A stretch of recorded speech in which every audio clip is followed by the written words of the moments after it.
This is the Galaxy 5G Z Flip 3.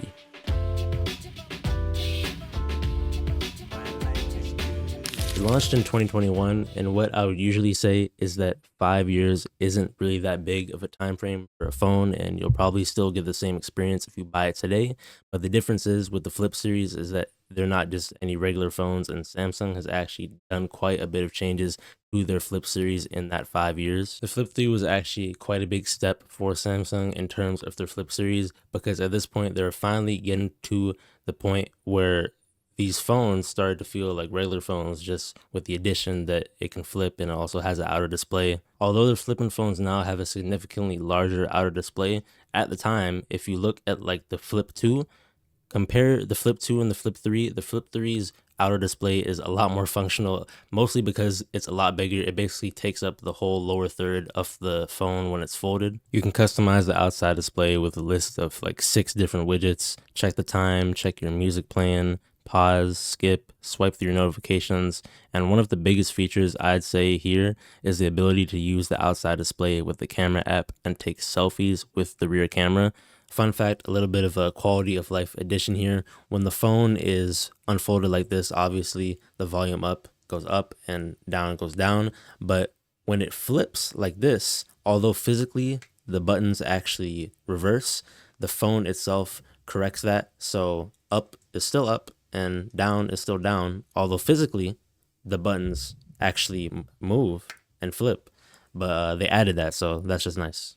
One of the biggest worries that I know casual consumers have when it comes to these flipping and folding phones is, will the hinge deteriorate? Will it actually survive daily use? Is it like water resistant? Will it actually hold up a real person using it? And I would say yes. I've been using it as my daily for maybe like 2 or 3 weeks now, and the hinge feels just as good as it did the first day I was using it. The hinge feels smooth during opening and closing and is actually IPX8 certified, so it can survive water splashing or maybe dropping it in a puddle and you won't really see any damage.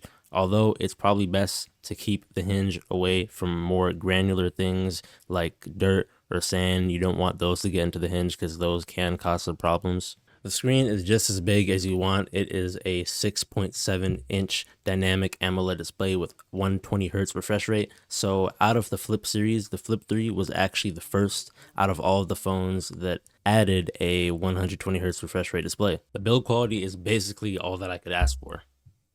Basically, the back of the phone is not plastic, it is Gorilla Glass. So as expected, it feels great, but also as you can see, it is a fingerprint magnet. So if you care about that kind of thing, then be prepared to be wiping it down a lot. Or if you want, I guess you could just skin it or put a case on it.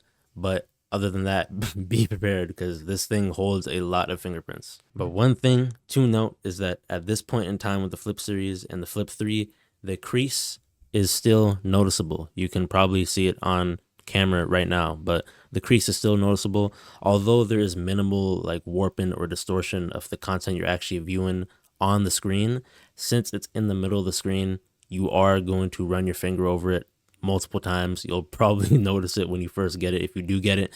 But the thing is, after using it for maybe 2 or 3 weeks, I don't really notice it anymore. Yeah, it's there, but although my thumb does run over it, I don't really notice. The good thing about it is that the crease is in the middle, so it's under the keyboard, so at least you're not always like tapping on it.